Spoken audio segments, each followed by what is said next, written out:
buenos días. Gracias, Mechi. Bueno, como bien estaba diciendo, es un tema importante esto que vamos a tocar hoy, un tema además fundamental para entender lo que ocurre en el hemisferio, lo que ocurre en la región, lo que ocurre en el mundo, pero además lo que ocurre por debajo, ¿no? Porque son cosas a veces que uno no se da cuenta, pero están sucediendo. Este panel, bueno, se llama Formas de lavado de dinero desde el crimen organizado en América Latina, donde contaremos con las presentaciones de tres expertos en el área, como lo son Milton Alvarado de la UIAF de Colombia, Rodrigo Monge del Organismo de Investigación Judicial de Costa Rica y Juan Argibay Molina de Procelac de acá de Rosario, Argentina. Cada uno va a hablar de estos temas que, como decía, son menos visibles, pero son muy importantes para entender las subtramas de lo que ocurre con la corrupción o lo que se liga con el dinero ilícito, ¿no? Cosa que en el caso de Venezuela lo sabemos muy bien. Yo siempre suelo decir que en Venezuela murió primero la transparencia incluso antes que la democracia. Y a veces eso sucede también en los países. O sea, primero la corrupción toma los lugares y después es que van muriendo las instituciones y la democracia poco a poco. Y bueno, ahí se van ligando con otras cuestiones. Así que nada, estos espacios realmente son muy importantes. Agradezco nuevamente a Mercedes, a Transparencia Venezuela, a Transparencia Internacional y a esta universidad que nos acoge hoy. Así que bueno, sin más, diría comenzar. Podemos ir con Milton primero, o con Rodrigo. Vamos con Rodrigo entonces, con Rodrigo Monge, que es licenciado en Contaduría Pública por la Universidad de las Ciencias y el Arte de Costa Rica. Es jefe de auditores forenses del organismo de investigación judicial de ese país, donde coordina investigaciones complejas en materia de legitimación de capitales y crimen organizado. Así que nada, vamos directo con esta primera exposición.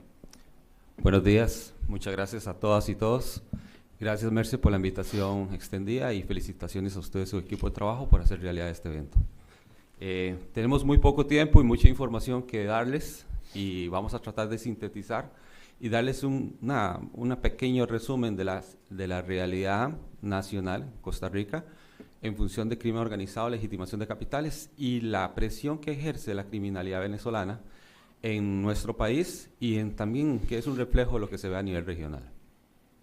Como pequeña introducción, indicarles que recientemente, en el mes de septiembre de este año, se declara en Costa Rica como grupo terrorista al Cártel de los Soles, debido a que Costa Rica es miembro de la Convención Interamericana contra el Terrorismo y mantiene compromisos internacionales. Más sin embargo, eso no es solo por ser miembro de esa comisión. En los últimos años hemos observado nosotros, a través de una serie de investigaciones que hemos realizado de diferentes grupos criminales que tienen relación con grupos de Suramérica y Norteamérica y hace exportaciones importantes de cocaína hacia Europa, que existe una vinculación criminal entre todos esos grupos criminales a nivel regional. Y eso nos ha motivado a nosotros los costarricenses a generar mecanismos legales para poder blindar nuestra nación y la seguridad de nuestro país. Lo que se ve en Costa Rica es reflejo de lo que se ve también en otras áreas de nuestro continente. Recordemos que la OFAC, la Oficina de Control de Activos Extranjeros del Tesoro de los Estados Unidos, también identifica al Cártel de los Soles como un grupo criminal liderado por altos mandos del gobierno venezolano y de su ejército. A nivel de Costa Rica, junto con el Cártel de los Soles, también se declaró como grupos terroristas en septiembre el Cártel de Sinaloa, Clan del Golfo, Tren de Aragua y Jalisco Nueva Generación. Y hemos en los últimos años encontrado vinculaciones dentro de la logística criminal entre estos grupos criminales, que para nosotros deja ser un mito y tenemos que crear herramientas jurídicas para poder articular como sociedad y como Estado.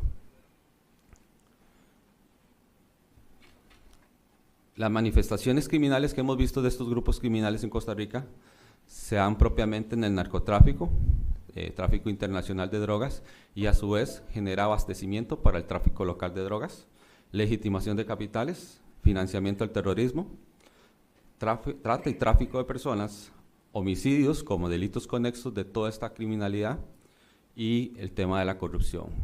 Si encajamos todos estos delitos, evidentemente estamos ante crimen organizado. En Costa Rica, para darles un ejemplo, tengo muy poco tiempo, mucha información, pero voy a tratar de sintetizar en ejemplos muy directos.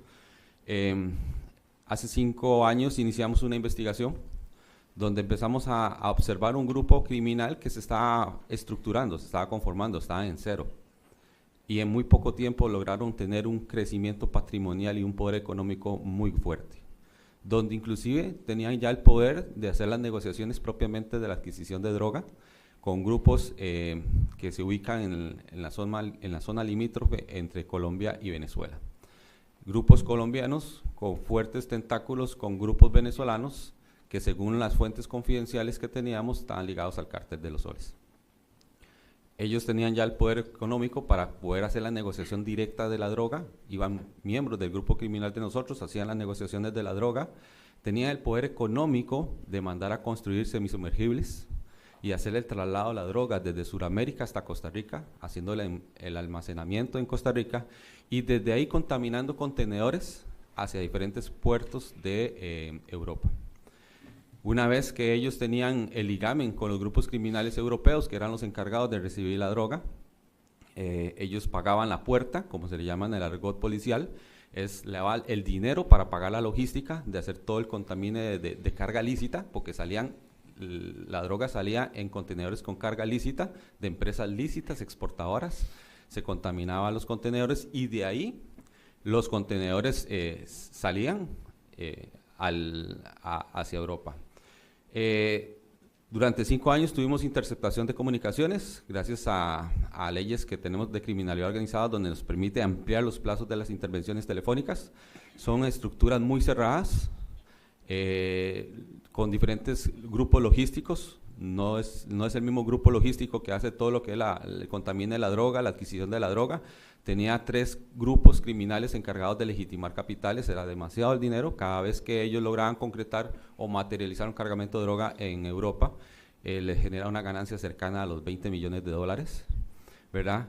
Una vez que se lograba concretar esa entrega de droga en Europa, eran grupos mexicanos los que se encargaban de coordinar el pago del dinero en Costa Rica de ese cargamento de droga. Entonces vean ustedes la sinergia de la logística criminal, la relación entre grupos costarricenses comprando la droga con grupos suramericanos, pero quien hacía la logística para hacer el pago de la droga eran grupos mexicanos, ¿verdad? Y los que recibían la droga eran grupos europeos. Vea la sinergia criminal, y es evidente que la criminalidad organizada, estamos hablando de delitos transnacionales.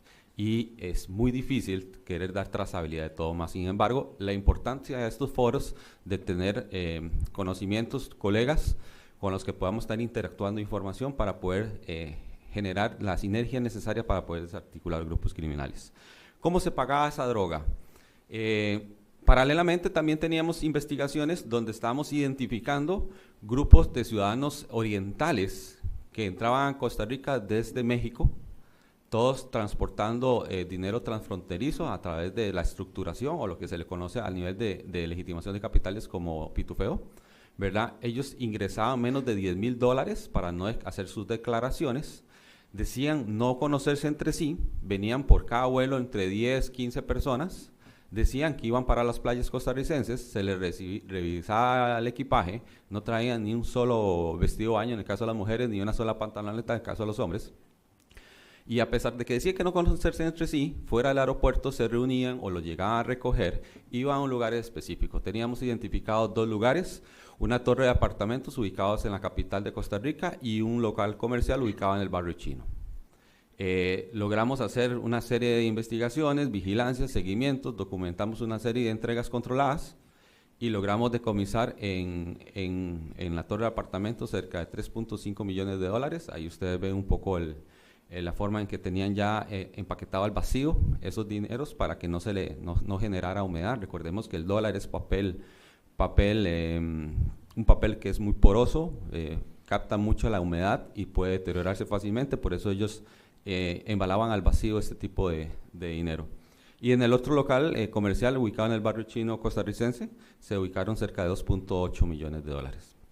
Sin duda alguna, vean que ya tenían un almacenamiento de 5 y resto millones de dólares, y evidentemente cada vez que se concretaba una entrega de droga en Europa, era este grupo chino quien hacía el pago de la droga.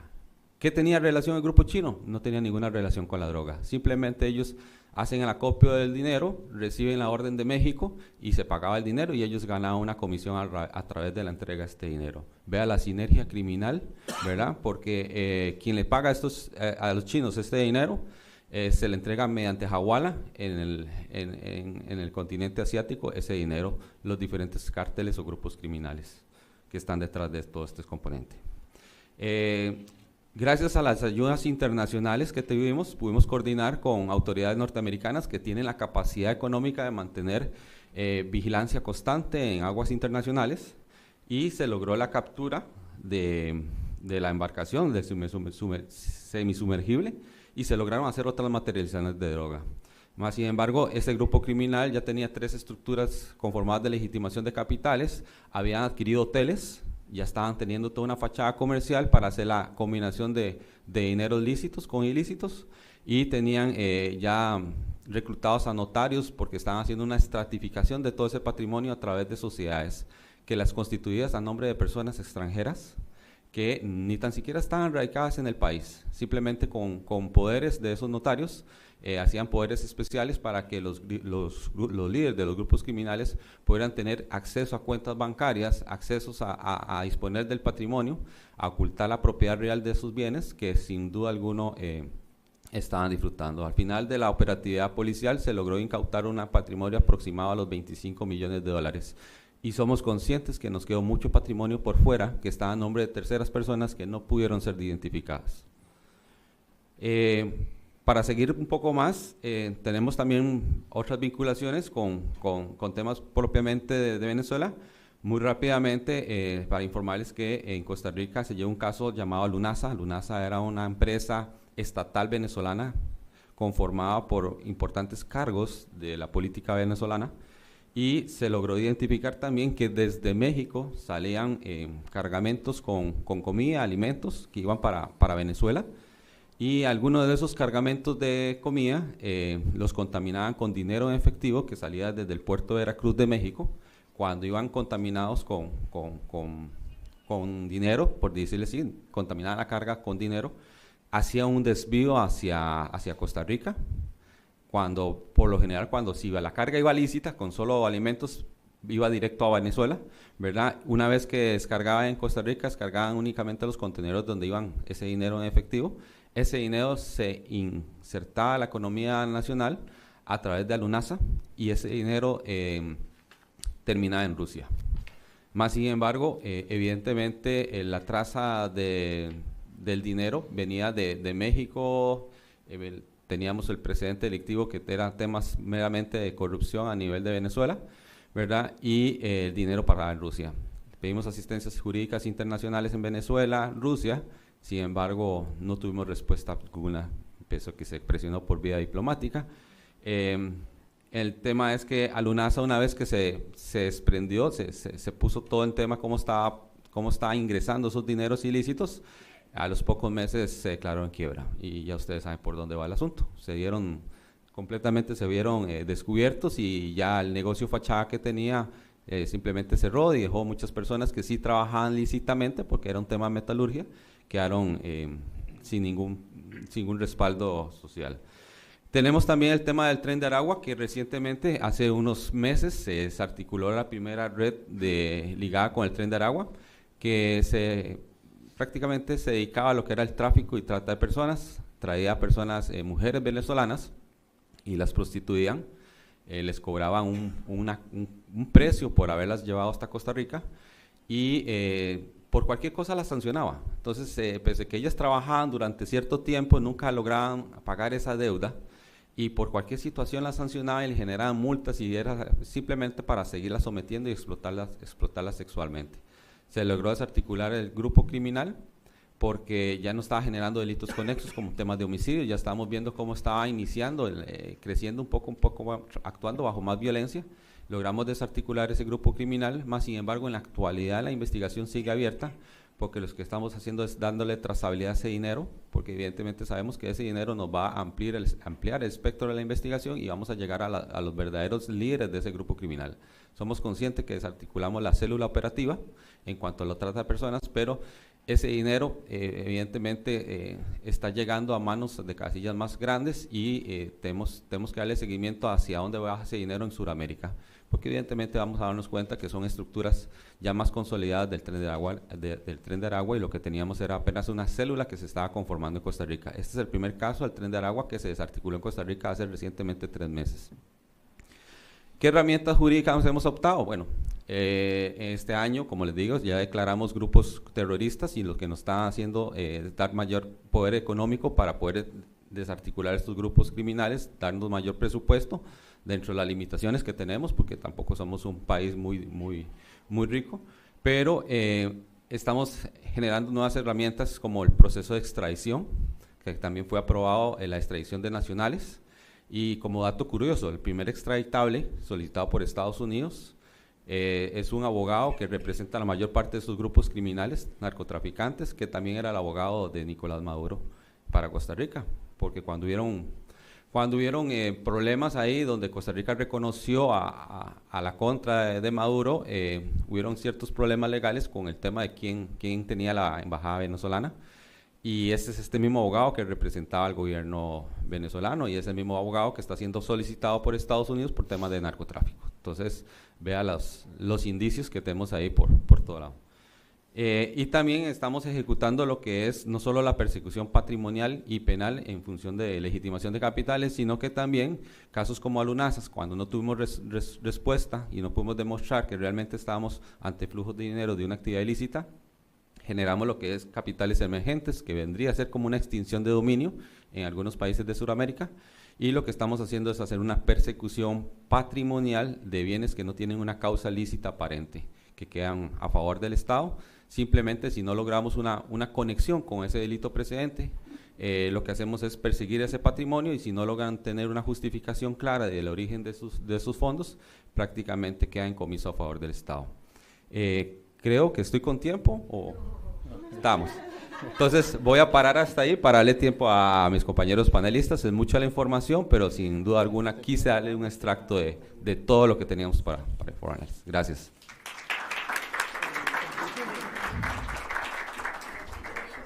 Bueno, muchas gracias, Rodrigo. Bueno, ahora vamos a pasar, si quieres, vamos con Milton. Milton Antonio Alvarado, contador público con especialización en gerencia financiera y maestría en tributación internacional y comercio exterior. Cuenta con más de 15 años de experiencia en la prevención del lavado de activos y financiación del terrorismo, y actualmente se desempeña como asesor de la Subdirección de Operaciones de la Unidad de Información y Análisis Financiero de Colombia. Así que vamos a seguir, por supuesto, con todo esto que ya iniciamos, y muy probablemente con bastantes conexiones con lo que ocurre en Venezuela, ¿no? Sobre todo ahí en Colombia. Adelante. Gracias.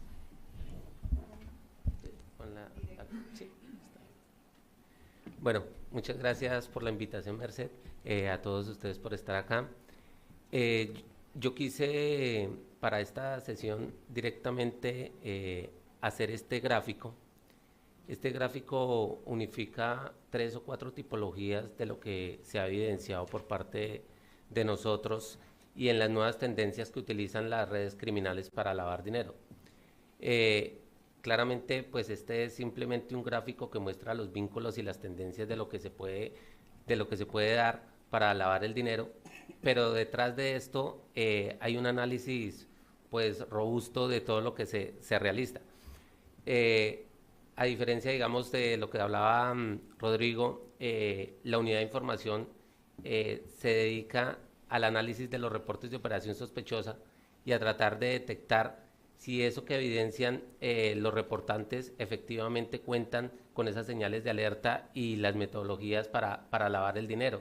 Cuando nosotros nos damos cuenta de todos estos reportes, en Colombia llegan alrededor de 28.000 reportes de ROS al año, podemos llegar a crear esto, que es lo que le vamos a mostrar. Son alrededor de 5 o 6 casos en 2 años que dan cuenta de alrededor de $60 millones. Y bueno, ¿Cómo se puede ver cómo han ido surgiendo estas redes criminales? Años atrás, no quiere decir que no lo hagan actualmente, porque sí se ha evidenciado que actualmente lo siguen haciendo, y es el tema de la realización de exportaciones que realizan las empresas. Encontrábamos transferencias principalmente de Estados Unidos, de otros países también, pero principalmente de Estados Unidos, como envían el dinero de Estados Unidos hacia Colombia, a empresas que estaban ubicadas acá en Colombia en diferentes departamentos, pero muchas de estas ubicadas en zona fronteriza, bien sea en Cúcuta o bien sea en la parte de Ipiales, que frontera con Ecuador. Y nos dábamos cuenta de que esas exportaciones, pero ¿por qué entra tanto dinero? Entra dinero, y la justificación es por temas de exportación. Cuando se verificaban los soportes y los manifiestos de carga, se encontraban que las exportaciones eran realizadas a Venezuela, principalmente. Y encontraba uno, dentro de supuestamente lo que exportaban era tema de pinturas, temas de plástico, en grandes cantidades, que uno decía, es absurdo la cantidad de dinero que ingresa y que toda la plata está viniendo desde Estados Unidos. Obviamente, lo que uno puede evidenciar en estos puntos son técnicas distintas, pero todas tienen un fin común, y es el ingreso de dinero del exterior hacia Colombia. Las redes criminales empezaron a, digamos que, realizar temas de exportación, documentos y demás. Es más complejo para pasar las autoridades, porque tienen que tener el manifiesto de exportación, porque tienen que tener otros documentos. Entonces empezaron a buscar otras técnicas que pudieran legalizar ese dinero más fácilmente sin tener que dar tanto soporte. Entonces empezaron a utilizar algo que en Colombia se llama una transferencia directa, soportándolo a través de servicios empresariales. Ese servicio empresarial utiliza, digamos, un giro directo del exterior que llega a la empresa, a las empresas colombianas. La justificación es servicios empresariales. Cuando uno va y analiza directamente el grupo de empresas que están haciendo, casi todas tienen la misma actividad económica, que es desarrollo de temas tecnológicos. Y empezamos a verificar qué es lo que ellos desarrollan, y lo justificaban con contratos que tenía que le entregaban a las entidades financieras, contratos como desarrollo de un videojuego, como desarrollo de, un sinnúmero en los contratos de objeto social, que cuando uno miraba encontraba las coincidencias de los mismos contratos, simplemente para el tema de la legalización. Empresas creadas a partir del año 2018, 2019, pero que dejaban sin operación 2, 3 años, y en un año podían estar recibiendo cantidad de dinero.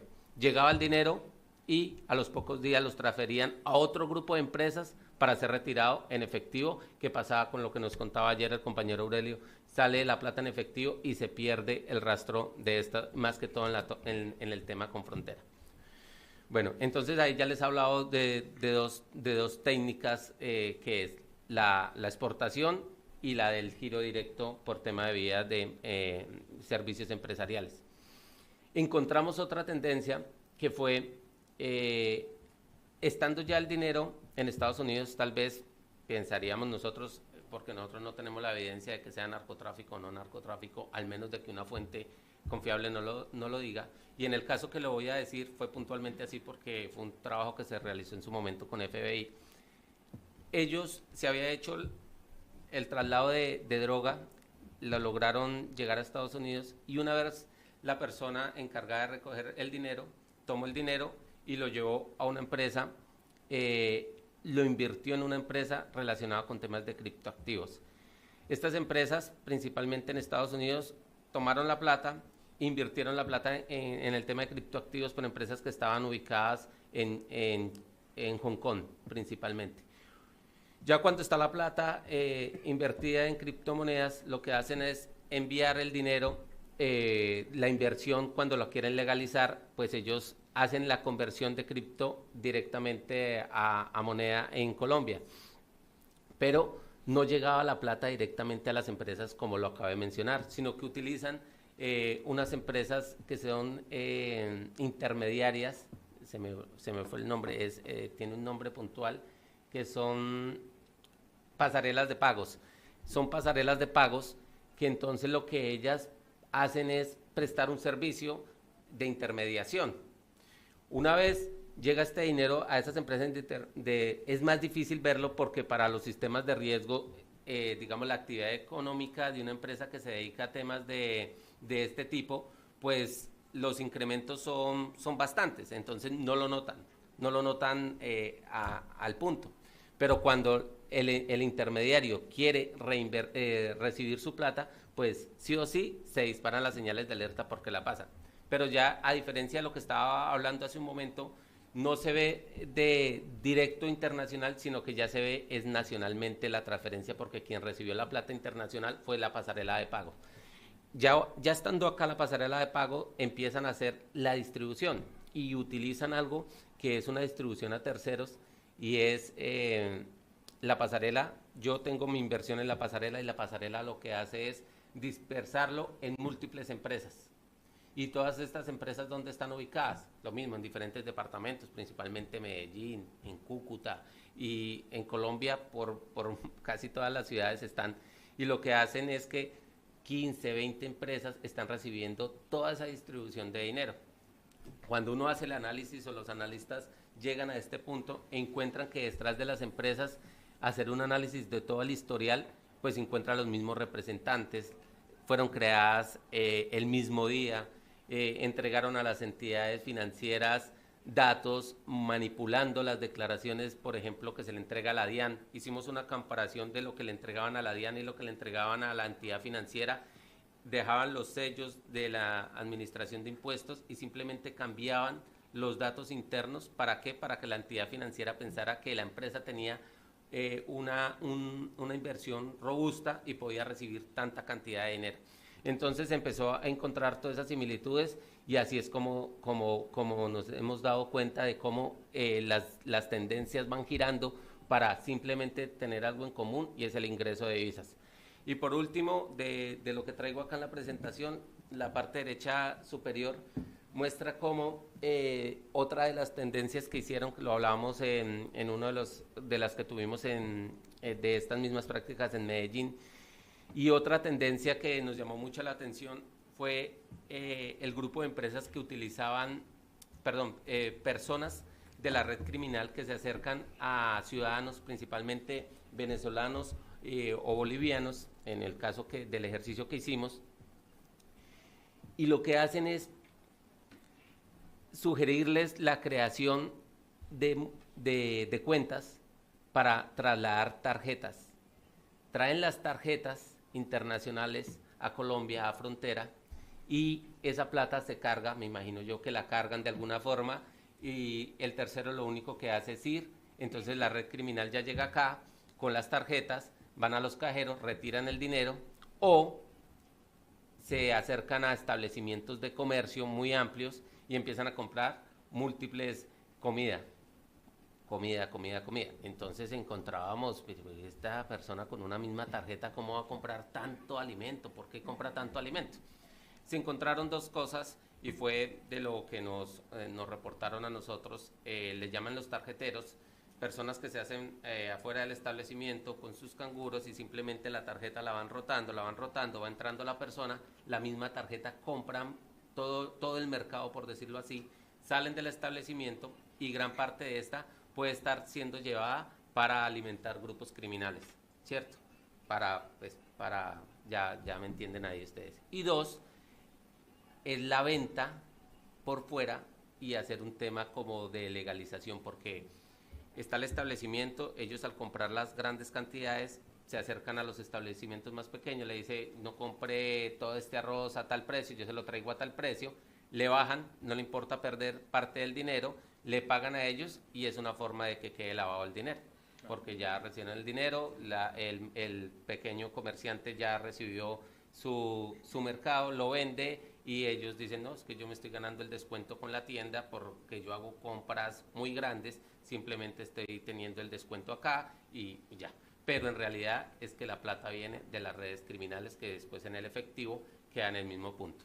Entonces, pues, digamos ahí de manera rápida las tendencias de lo que nosotros hemos visto, la relación que tiene con Venezuela y sin duda, pues, la cantidad de dinero que entra a frontera en Cúcuta es demasiado grande. Hemos hecho, pues, seguimiento, como lo menciono en estos casos, de todas estas empresas que son creadas, quienes están detrás de ellos cuando retiran el efectivo, pues, desafortunadamente, pues, hasta ahí llega nuestro trabajo, pero sí por parte de Fiscalía, por lo menos el enriquecimiento ilícito que se puede ver por parte de los terceros que retiran, porque muchos de ellos tienen actividad económica como si fueran mensajeros y pues retirar, por ejemplo, 30 millones de dólares de una sola persona, eso es absurdo, en 2 años, 3 años. Entonces, pues ellos tienen que justificar por qué retiraron tanto dinero y desde ahí, a veces, desde ese eslabón, se empieza a crear la cadena y poder llegar a grandes terceros que sin duda lo hemos realizado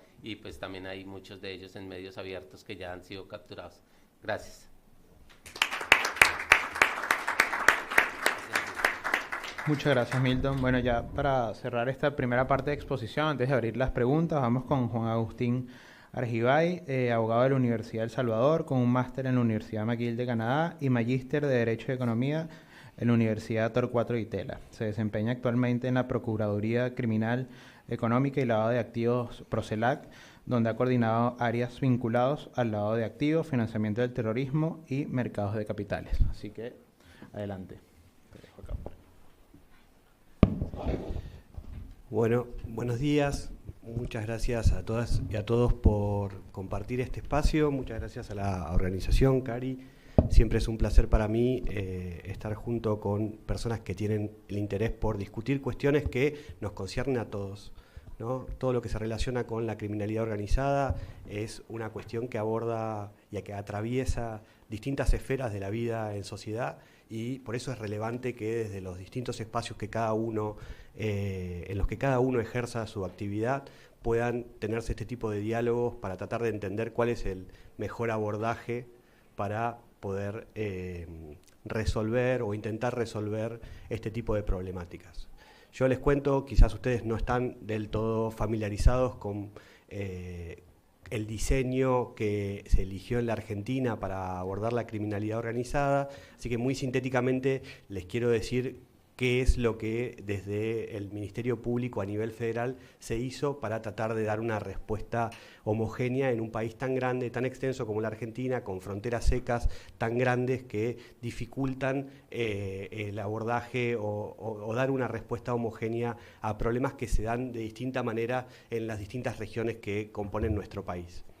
Yo trabajo en una procuraduría especializada, que es una fiscalía temática, como se le suele llamar, que tiene como característica distintiva el hecho de que hace prácticamente 14 años, cuando se creó, lo que se eligió hacer fue tratar de entender a la criminalidad económica de una manera más amplia, y no como se había hecho en nuestro país antes, que era tratar de abordarla por segmentos, con especialidades, pero por equipos de trabajo separados. Entonces nuestra Procuraduría tiene una ventaja para mí, que es el hecho de que los fenómenos criminales se pueden mirar desde los distintos ángulos que atraviesan. Entonces salimos de, por ahí, una mirada como esto es narcotráfico, esto es lavado de dinero, esto es evasión tributaria, esto es contrabando, para tratar de entenderlo de una manera global. Y esto que les digo, como política general, se hacía desde Buenos Aires para el país, de manera de uniformar los criterios en los que, o con los que se analizan los casos en todo nuestro país. En Rosario, que es en el lugar a donde estoy yo, hace 2 años, van a ser 2 años y medio en breve, se dio un fenómeno muy particular, que es que organizaciones criminales ocuparon territorio y empezaron a manifestarse de manera muy violenta, es decir, no solo entre organizaciones, sino con ataques a la sociedad civil para amedrentar, amenazar, para poder operar sin que desde el Estado se le pueda dar una respuesta. Esto llegó a puntos extremos, o sea, para que tengan una idea, hubo ataques a estudiantes de colegios secundarios, solamente para manifestar una respuesta frente a la detención de una cabecilla de una organización, o incluso hubieron una serie de homicidios de personas que nada tienen que ver ni siquiera con la respuesta que el Estado le da al fenómeno. Ha matado personas en la vía pública, ha matado a una persona que trabajaba como basurero, solamente para asustar a la sociedad. O sea que se dio un contexto muy, muy particular, y desde la Procuración General de la Nación se decidió que quizás el mejor abordaje era en cambiar esta estrategia desde Buenos Aires hacia el país, establecer una oficina de esta estructura central en el territorio para poder analizar el fenómeno de una manera diferente. Dentro de las características que distinguen a Rosario de otras jurisdicciones de nuestro país, es que Rosario tiene la jurisdicción sobre una parte muy significativa de lo que se conoce como la hidrovía, que es una de las hidrovías más grandes del mundo, por la que circula no solo cereal o derivados de cereales, circula muchísima droga. Entonces es una jurisdicción que está muy, muy vulnerable, muy sujeta a los espacios que ocupan las organizaciones criminales. Esto, para decirlo de una manera sencilla y no darles información que por ahí no sea relevante para ustedes, también vino acompañado por una política que se dio, creo que en mitad de este año, es una resolución del procurador, en la que se establecieron los parámetros generales con lo que el Ministerio Público Fiscal tiene que abordar a la criminalidad organizada. Esto es muy sencillo para entender, pero es importante para que el Ministerio Público lo aborde de una manera similar en todos lados. Lo principal es atacar, como decía el compañero recién, todo lo que se relaciona con los beneficios económicos que una organización criminal genera. Y esto parece obvio, pero en la práctica no lo es, porque muchas veces las investigaciones se orientan a dar respuesta a lo inmediato, ¿no? Es decir, en el caso de la droga, por ejemplo, al secuestro de la droga, pero no a ascender en el análisis para ver qué se hace con los beneficios económicos que genera una organización criminal. En ese sentido, la política del Ministerio Público está orientada en dos ejes. Por un lado, en que cualquier investigación que genere beneficios económicos tenga que estar acompañada inmediatamente de una investigación patrimonial o financiera. Se conoce una investigación financiera paralela. Es decir, que desde el momento inicial de una investigación, los funcionarios estemos atentos a tratar de identificar el patrimonio de las personas que están relacionadas con una organización criminal para poder inmediatamente afectar a medidas cautelares y eventualmente poder decomisar y recuperar para el Estado los bienes que se relacionen con la actividad delictiva de la organización. Y por otro lado, en priorizar las investigaciones por lavado de activos. Eso capaz que es el campo que yo más conozco. En ese sentido, lo que se propicia desde la estructura central del Ministerio Público es que se inicien investigaciones de lavado de activos para todas las personas que están relacionadas con una actividad delictiva, de modo tal de poder de nuevo dar una segunda respuesta estatal a la actividad de las organizaciones criminales. Ahora, también en lo que se llama la resolución PGN 25 de este año, también el eje está puesto en la cooperación internacional, y eso es algo que en este seminario o en estas jornadas me parece que va y viene en cada uno de los paneles, porque es clave poder tener mecanismos para inmediatamente en una investigación poder recurrir a un par del extranjero y poder verificar qué es lo que podemos entender rápidamente del otro lado de la frontera. Eso creo que en la Argentina está bastante bien organizada en lo que son los mecanismos de cooperación informal y cooperación formal para poder tratar de buscar espacios de diálogo y generar información rápida que permita que eventualmente un requerimiento de información formal que lleva tiempo y exige una serie de formalidades que muchas veces dificulta la respuesta en tiempo oportuno, se haga de la mejor manera. En ese aspecto se han desarrollado muchas redes de intercambio informal que son muy útiles, muy prácticas, que se usan en las investigaciones diariamente.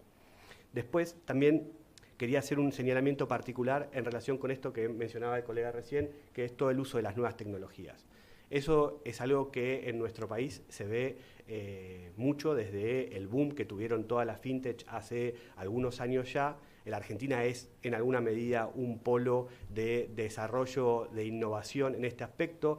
Las razones, honestamente, no las conozco en profundidad, pero creo que tienen que ver con el hecho de que durante mucho tiempo la Argentina no tuvo una regulación sobre el sector. Entonces era un espacio muy fértil para hacer desarrollos porque no había una regulación que de alguna manera encorsetara esa inversión en desarrollos innovativos que podían ser utilizados, y esto hay que decirlo, para una actividad ilegal. Es decir, todo lo que se relaciona con la innovación fintech no tiene por qué ser asociada directamente a algo delictivo, pero también uno tiene que ser consciente que todos esos desarrollos que te permiten dar respuestas inmediatas por una alternativa al sistema legal, es decir, por ejemplo, transferir dinero, enviar dinero, mover valor de un lugar a otro sin que el Estado sea capaz de hacerle un seguimiento, es algo que las organizaciones criminales lo identifican inmediatamente como un valor y lo explotan. En ese sentido, en la Argentina se ha condenado por primera vez en el año 2021, si no me equivoco, 2022, la primera condena por lavado de activos con utilización de criptoactivos, en el caso de un trader que le ofrecía servicios para intercambiar dinero en efectivo por criptomonedas a una organización criminal mexicana que exportaba cocaína desde un puerto del sur de nuestro país, escondida en bobinas de acero. Ese es un caso paradigmático para nosotros porque en ese momento no había una regulación, como sí hay ahora, que de alguna manera ofrezca cuáles son las pautas con las que se tiene que llevar adelante este tipo de actividad para hacerlo de una manera no riesgosa al lavado de activos.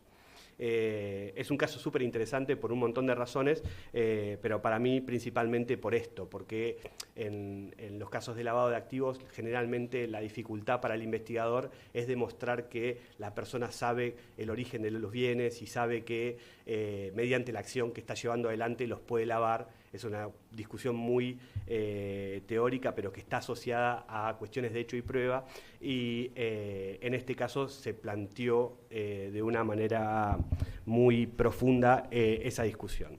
Solamente para que tengan una dimensión de lo que les estoy diciendo, ese es un caso de 2017, es decir, casi 12 años de hoy, o 10, sí, 8 años. En ese momento prácticamente no había tecnología, no había recursos en el Estado para poder entender qué era lo que se estaba haciendo. En alguna medida, la resolución de la Procuración que aborda a las organizaciones criminales también privilegia eso, ¿no? La capacitación de los funcionarios para poder entender el problema, ¿no? Porque solamente cuando uno entiende el problema lo puede ver. Es como cuando uno se cruza a alguien en la calle y dice, esta persona la conozco, bueno, cuando uno reconoce a alguien en la calle porque previamente la conoció. Y esto es lo que tiene que marcar la pauta para el funcionario medio de una oficina especializada en materia de nuevas tecnologías. Hay que entender de qué se trata para poder analizarlo.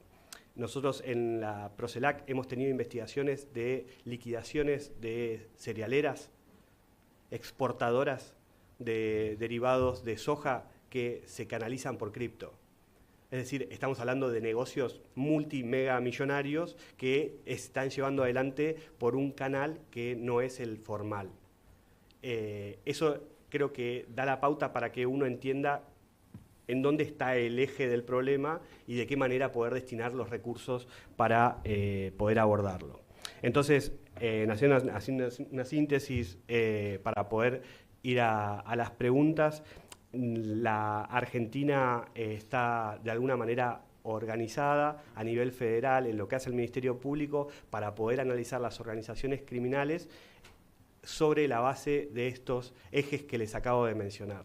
Y eso en la práctica se lleva adelante en las procuradurías temáticas para tratar de uniformar el trabajo de las fiscalías territoriales. y creo que como algo distintivo para compartir con ustedes en relación con mi experiencia en Rosario, hemos tenido la oportunidad de llevar adelante ahora investigaciones sobre corrupción en el territorio que las estamos abordando desde los ejes de las distintas procuradurías que en la Casa Central del Ministerio Público están establecidas, tanto de la corrupción, tanto de la criminalidad organizada como el narcotráfico. Y eso para mí, en mi experiencia en este ministerio, es algo súper novedoso, porque ya no estamos hablando puertas adentro de cómo se aborda la criminalidad organizada saliendo de los compartimentos estancos, sino que estamos hablando de un abordaje integral dentro del Ministerio Público. Y eso es muy potente como respuesta, porque si la Procuraduría de Investigaciones Administrativas está poniendo el foco en un caso que tiene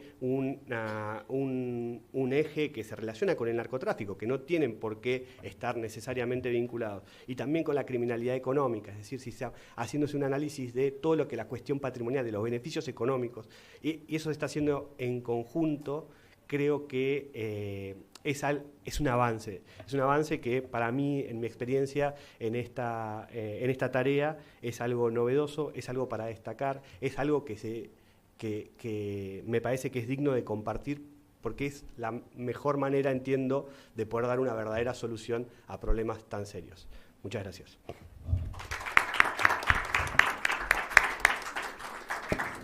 Muchas gracias.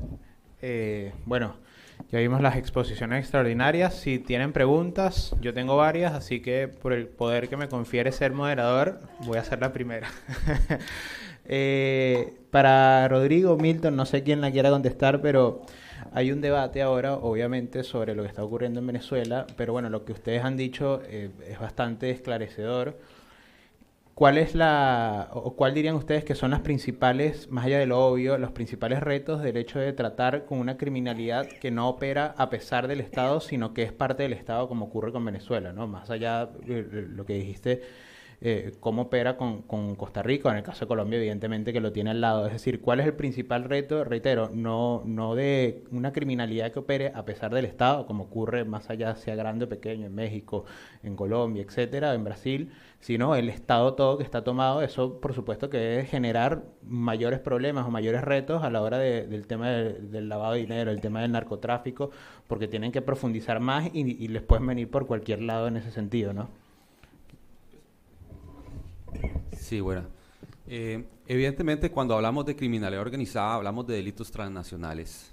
El flujo de la información es un reto. Y máxime cuando tenemos países como Venezuela, donde definitivamente no son nada colaboradores. Y evidentemente la problemática de lo que deriva mucho del ilícito viene de ahí. Nosotros a nivel de Costa Rica, si bien tenemos países muy colaboradores en el área, evidentemente el caso Alunasa tuvimos una oposición muy tremenda en cuanto a lo que es la información que se le pidió por medio diplomático a Venezuela y a Rusia como aliado de Venezuela, ¿verdad? Entonces sí, el tema de la compartimentación de la información según el interés del país, porque hemos tenido informaciones del gobierno venezolano, pero no la comparten cuando simplemente le conviene. Teníamos otro caso donde también se decomisó una importante cantidad de dinero, y cuando ellos se dieron cuenta que teníamos ese dinero decomisado y pedimos la asistencia jurídica, no nos respondieron lo que le preguntamos, pero luego sí se apersonaron con sus representantes legales a querer disponer del dinero que teníamos congelado en Costa Rica. Entonces, evidentemente el flujo de la información, sin duda alguna, es una importante reto, por decirlo así, cuando queremos buscar colaboración con este tipo de gobierno, ¿verdad? Bueno, en línea con lo que dice Rodrigo, efectivamente la articulación tanto internacional como nacional es uno de los puntos más importantes para poder desenglosar estas actividades, ¿no? Digamos que adicionalmente, de pronto otra cosa que se debe tener en cuenta o que se nos dificulta mucho es la continuidad en los procesos. ¿Por qué? Porque cuando hay modificaciones o cambios de gobiernos, cada uno llega con unas ideas distintas de cómo empezar a manejar los temas. Entonces, por ejemplo, alguien en Colombia puede estar llevando una fiscalía, está llevando su proceso de lavado, ya va muy avanzado el tema, está muy bien, hubo cambios, se modificaron algunos fiscales, se cambió de fiscal y prácticamente el proceso arranca desde cero. Entonces, sin duda, el tema de la articulación, pues con Venezuela, Colombia en su momento no puede hacer solicitudes y demás, digamos desde la SUIF, que es el tema de compartimiento, de intercambio de información a través del canal Egmont. Como saben, pues ahorita Colombia tampoco está haciendo uso de este canal. Entonces, ahí es donde se empieza a dificultar, porque, por ejemplo, uno de los aliados de Estados Unidos, que uno puede trabajar temas de narcotráfico muy importantes, y por este canal que uno podía obtener y sin duda recibir información clasificada o que era de interés, pues actualmente no se está pudiendo tener. Entonces, pues creería que esos dos puntos. ¿Alguien del público? Bueno, mientras allá.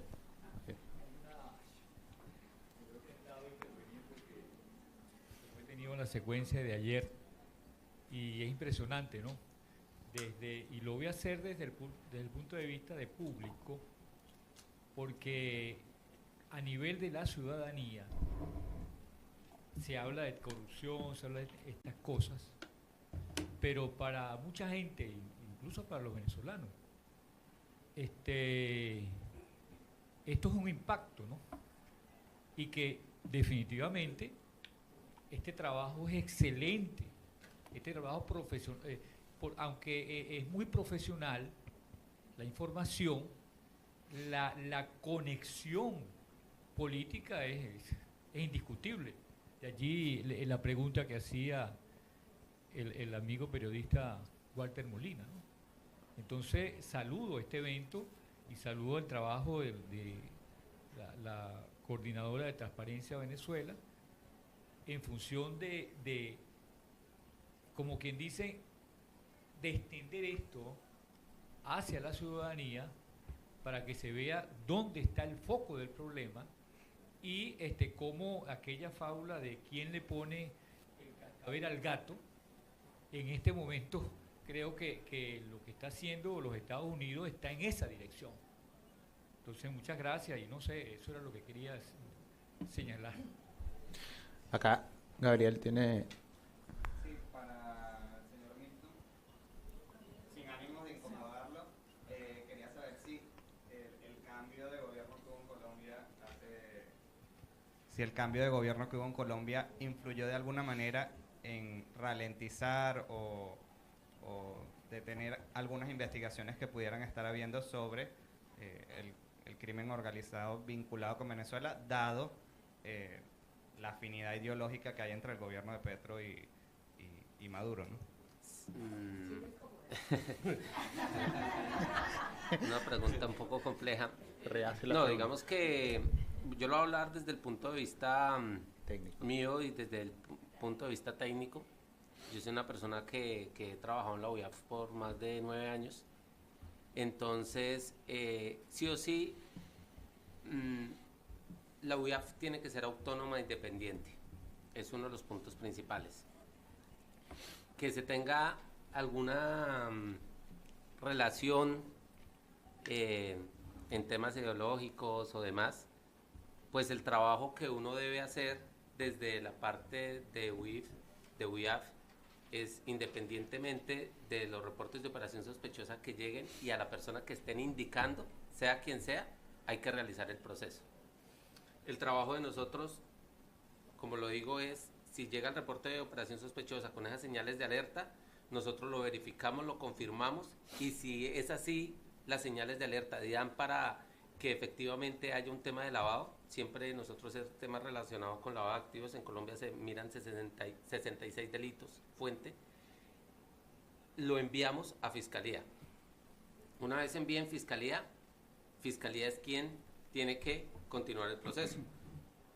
como a diferencia de otras UIF, hay más o menos no, son 4 clases de UIF que hay. Hay unas que son policial, judicial, la mixta y la parte de nosotros que es administrativa. Entonces, la de nosotros es de carácter orientador. Es decir, que una vez nosotros mandemos el informe a Fiscalía tiene que corroborar y verificar el resto de esas posibles señales que nosotros damos para convertirlo en prueba. Entonces, cuando nosotros lo enviamos a Fiscalía, ahí ya desconocemos cómo va el tema. A veces 2 años o 1 año, o cuando el fiscal es muy rápido, muy oportuno, a los 2-3 meses se ve en medios información. Si hay fiscales o hay unas relaciones que trabaja la UIF y son convenios dentro de instituciones, y es donde ellos a veces nos informan cómo está surgiendo o qué pasó con aquellos procesos que son de impacto alto, ¿cierto? Entonces, digamos que como tal que haya una influencia, no se vaya a trabajar esto, no se vaya a trabajar, pues no lo he notado, porque pues como lo menciono, nosotros somos técnicos y el proceso se tiene que hacer independientemente de que sea la persona. Y como es así, como lo mostré en las tipologías, pues sí hemos encontrado distintos casos donde ponemos en conocimiento de las autoridades para que lo continúen verificando.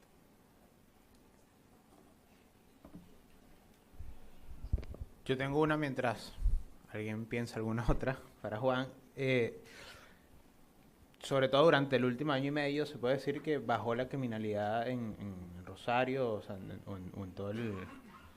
en toda esa situación que está viviendo, o son los números que se conoce. Pero bueno, cuando uno ve eso, ve obviamente lo que ocurre militarmente o policialmente, las cárceles que se están construyendo. ¿Qué tanto ha tenido que ver o cuál ha sido el impacto directo, por ejemplo, de estas investigaciones que ustedes hacen para buscar financieramente y a partir de ahí desmantelar estos grupos?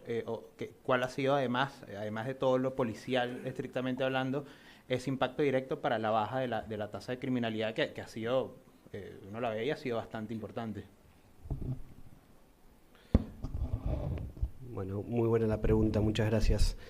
Yo creo varias cosas en relación con esto. Por un lado, en lo que hace a todo lo que vendría a ser el segmento policial, la policía, la fuerza de seguridad, para decir de una manera general, era parte del problema antes, en el sentido de que había muchos casos de corrupción policial que se relacionaban miembros de la fuerza de seguridad con organizaciones criminales en distintas tramas, o sea, o encubrimiento, o no profundizar investigaciones, o incluso de torcer procesos en trámite para proteger a las organizaciones criminales. Eso me parece que era una característica distintiva de Santa Fe, Rosario en particular, en los años, o sea, en el pasado. Ahora creo que el cambio más significativo que se dio en ese aspecto tiene que ver con la coordinación. Y en ese sentido me parece que es algo a destacar. Lo que se hizo en Rosario bien es coordinar las fuerzas federales con las fuerzas provinciales, con las municipales, los gobiernos, digamos, el gobierno federal, el gobierno provincial con el gobierno municipal. Y eso se ve. Se ve porque los resultados están a la vista. Las tasas de homicidios bajaron significativamente y yo creo que uno puede, obviamente que son cuestiones que tienen múltiples causas, ¿no? Pero sí me parece que es una causa importante el hecho de que se modificó la forma en que en el territorio intervenían las fuerzas de seguridad. Obviamente que eso abre a discusiones más controversiales en torno, bueno, a los límites de esa intervención, a la forma en la que se lleva adelante. Eso nunca hay que perderlo de vista para que no, por darle solución a un problema, se genere otro por una respuesta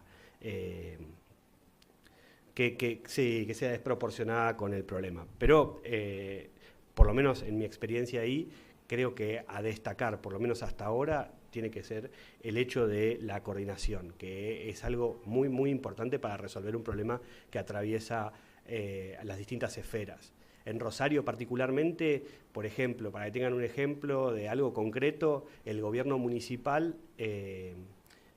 generó una oficina de prevención de lavado de activos, que actúa como si fuese un sujeto obligado reportante a la UIF, que generó una normativa, creó esta institución y es muy útil en la práctica, porque por lo menos hacen dos cosas bien. Uno es que responden rápidamente requerimientos del Ministerio Público, pero para responderlos lo hacen a través de esta oficina, que lo que evita es que toda la repartición administrativa sepa quién es el que está requiriendo y por qué.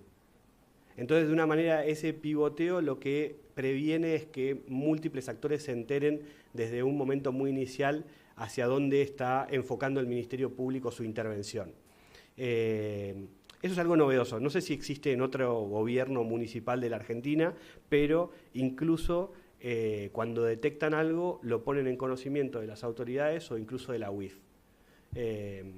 Después, en lo que hace a la intervención del Ministerio Público Federal, y esto también me parece que es algo sobre lo que puedo dar fe por mi experiencia nomás, es que lo que se hizo en Rosario es focalizar en todo lo que tiene que ver con lo patrimonial, medidas cautelares e investigaciones por lavado.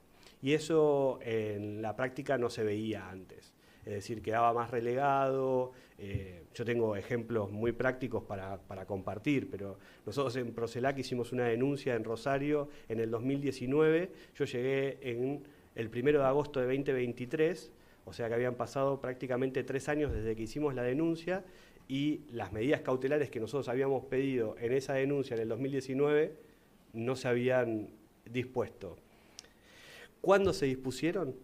No tardaron, creo que tardaron prácticamente 6 meses en comunicarlas. Eso que por ahí para alguien que no está metido en este tema puede no ser relevante, pero eso significa que las personas que están relacionadas con una organización criminal durante 3 años y medio o 4 pudieron desprenderse de los bienes, ponerlos a nombre de testaferros, desapoderarse de lo que el Estado pretende recuperar con su investigación. Bueno, eso creo que es un eje de intervención muy claro, muy sencillo, que nosotros pusimos en práctica para que las organizaciones criminales sientan de verdad la intervención en concreto. Y lo hicimos de una manera muy sencilla. Identificamos las organizaciones criminales que habían sido abordadas por hechos de narcotráfico y les iniciamos una investigación por lavado. Es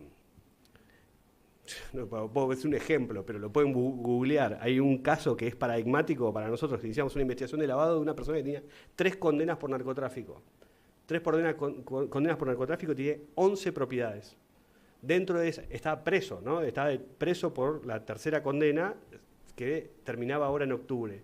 Hicimos un allanamiento en julio de este año. No, ¿cuándo es el Día del Padre? En junio, hicimos el allanamiento en junio. Habíamos hecho el allanamiento porque tenía salidas organizadas para un día. Bueno, hicimos el allanamiento en una propiedad en Roldán, que es una localidad de las afueras de Rosario. La propiedad valía algo así como $500.000. $500.000. Una persona que tiene 3 condenas por narcotráfico, 11 propiedades y una de $500.000 que era la que usaba con su familia. Hicimos el allanamiento en la propiedad y encontramos 12 kilos de cocaína. Eso para mí es representativo de lo que sucedía en Rosario. Es decir, por ahí superficialmente se respondía al fenómeno porque la persona fue condenada 3 veces, pero el patrimonio no se le afectó nunca. Y entonces salía de la cárcel, salía transitoria los sábados y estaba preparando el negocio para seguir. Eso me parece que ahora de alguna manera se está torciendo. Perdón. Quisiera ampliar un poco más la respuesta del compañero panelista. Sin duda alguna, la resiliencia criminal surge de la falta de persecución patrimonial del delito. Muchas veces como autoridades nos enfocamos únicamente en lo que es perseguir penalmente el delito que genera esa ganancia ilícita y dejamos por fuera todo ese crecimiento patrimonial. Y sin duda alguna es un error catastrófico que sopesa en los resultados de la seguridad de nuestras naciones. La persecución patrimonial es fundamental. Si realmente queremos que ese grupo criminal no vuelva a surgir, tenemos que prácticamente dejarlos en la quiebra, hablando desde el punto de vista empresarial criminal. Hemos tenido casos exitosos donde los cabecillas están detenidos y si el patrimonio queda en la calle, ellos se reestructuran y dan órdenes desde los interiores de los centros penales. Pero también hemos tenido casos exitosos donde también no solo se le persigue penalmente por el delito que cometió, sino toda la consecuencia patrimonial. Y ahí es donde realmente no tienen forma cómo reordenarse, porque simplemente quedan sin un 5. La afectación que le genera el patrimonio ilícito a la seguridad social, a la salud pública y al orden socioeconómico es fatal. Un país como Costa Rica, que es un país de turismo exportador, la imagen que da la inseguridad es una imagen que afecta mucho el turismo. La imagen que genera el contamino de contenedores con productos lícitos es una mala imagen. Y sin duda alguna eso afecta mucho a la economía de una nación. Si queremos proteger las economías de nuestras naciones, si queremos proteger los bienes jurídicos tutelados como la vida, la salud, el orden social, tenemos que sin duda alguna tener que hacer una confrontación hacia la persecución penal del delito como tal, pero también hacia la consecuencia de ese patrimonio ilícito. Gracias. Bueno, creo que no hay más preguntas, así que podemos... una última pregunta. Y así, con esta cerramos. ¿Aló? ¿Ustedes no creen que la creación de instrumentos y servicios financieros por parte de los organismos financieros internacionales, llámese bancos, instituciones de banca de inversión, en la creación de esos instrumentos financieros y servicios que muchas veces son vulnerables por estos carteles y que la parte gubernamental, ¿verdad?, de esos países en todo el mundo no le prestan la atención a la creación de esos instrumentos financieros y con qué fin, ¿verdad? Indudablemente los bancos crean esos instrumentos para la captación de dinero, pero el eje del mal, si esos instrumentos no tienen suficiente respaldo por parte de los organismos que regulan, llámese bancos centrales, llámese superintendencia, creo yo que hace como más factible de que estos entes de carteles y toda esta cuestión de narcotráfico se involucren, ¿verdad?, de una manera más tranquila, hacer de sus capitales y colocarlos en distintas partes. Sí, yo creería que el grupo criminal siempre está en busca de oportunidades. Y en el momento que sale un nuevo producto al mercado, como lo mencionas, el grupo criminal ve la oportunidad y la posible falencia que haya en los sistemas de riesgo. Digamos en Colombia el tema del SARLAF. Entonces, un ejemplo puede ser, no sé si conocen o en sus países haya el intercambio de transacciones que hay vía celular. Entonces, por ejemplo, en Colombia existe lo que es Nequi, DaviPlata, y ahorita actualmente hay una aplicación que se llama Breve, que permite las transacciones rápidamente entre el grupo. Claro, la entidad financiera lo saca, la superintendencia lo aprueba, lo envían, y hace falta la importancia del sistema de riesgos para evitar y hacer una prueba piloto antes de sacarlo al mercado para evitar que la parte financiera de las estructuras criminales ingrese al sistema.